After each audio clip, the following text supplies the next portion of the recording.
some of the problems that, keep popping their heads up. One that we had was, the building permit issue. And we wanted the state to say, yeah, but we want it at this stronger level. The question. The answer, you go to conspiracy stories. Oh, I'm not a conspiracy theorist, but if you're going to go there, I'll fight you every day of the week. We're together. Okay. See, but the point is that you don't know anybody.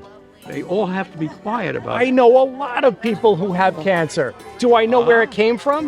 No. Of course not. And did they connect it to tritium that's been dumped for all these years? No. Why? Because they didn't know. Now we know. We're not going to be fooled again. They have the ability, on the DEC side, to require a more extensive cleanup. You went right for it and said we don't need a building permit.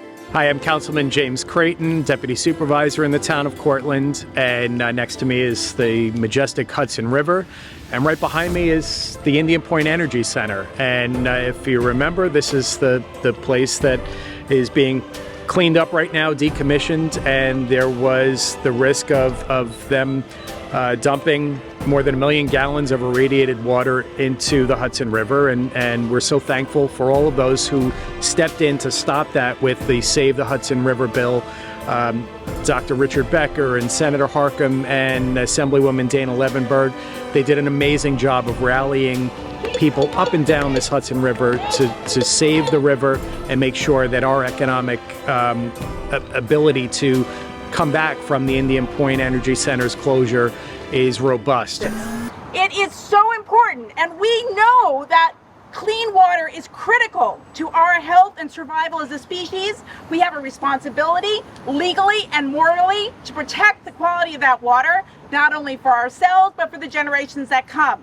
This does not go together well with dumping this radioactive wastewater in the Hudson River. We've been asking HOLTEC about what their plans are, and they've got a lot of engineers, but we haven't heard anything other than a lawsuit. 8 years was based on what we project the lawsuit, somewhere in that window to take.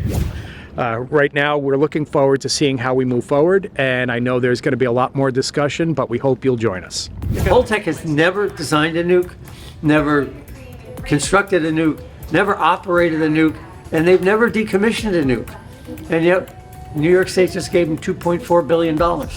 These oversight panels don't have a budget to be able to call an expert in. That's not the NRC and not HOLTEC. The Nuclear Regulatory Commission was deliberately going in and changing my Wikipedia page, saying I wasn't a nuclear expert, but I was a for-hire nuclear activist. Nindusings in Kokos Ramapo. I'm Al from the Ramapo-Muncie Lenape Nation, and I'm here to defend the Mahikanatug, the river that flows both ways, also known as the Hudson. We as Ramapo, we are keepers of the past, guardians of the passageway here. And what is being proposed here and what is being done here will affect us for, in some cases, decades, centuries, millennia, even an eon. There really is no safe, established lower limits of any form of radiation. It has no place in the river. And when Senator Harckham and Assemblywoman Levenberg got the rules, the law changed so that they cannot dump into the river, that was a huge step. So now HOLTEC is going to challenge that law, and it'll go to the courts. I don't know how the court will opine. They're not going to look at it as a nuclear issue. They're not going to look at it as a safety issue. They're going to look at does a federal level of government supersede a local or state level. That's where the decision is going to come by. And that's not what this should be about. It's about the environment and the safety of the public. Right now, HOLTEC has decided that instead of working with us, they're going to sue. And they're going to delay for 8 years. They're going to sue for the right to pollute. You also mentioned that the DOE hasn't done any of anything yet. Missing from the list, we had transport, we had fiscal, we had wastewater storage and disposal, we had licensee. You know what wasn't on the list? Residents.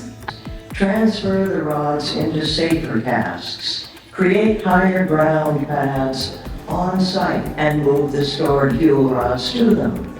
Finance it by cutting down on the military, Pentagon, defense, weapon manufacture budget, and tax the rich.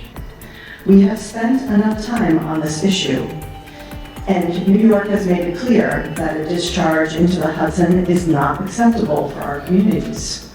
You were smirking and laughing almost the entire time he was speaking, and I'm really looking for the humor in this because I'm missing it. Would you please share with us what was so outrageously humorous to you? I don't know your name, so yeah, you. Yeah, you were the one who was laughing. And we had discussed this would be our response, so. Oh, and that was funny. Okay, thank you. That's your answer then. I'm really glad they invited me last night. You know, this is a wonderful river with a history that goes back thousands of years. And it really pains me to see that HOLTEC is willing to trash it all by dumping radioactive waste into it. It has no place in the river. So people listened last night, and maybe that's the beginning of a change of heart in the valley, and maybe, although doubtful, it's a change of heart in HOLTEC.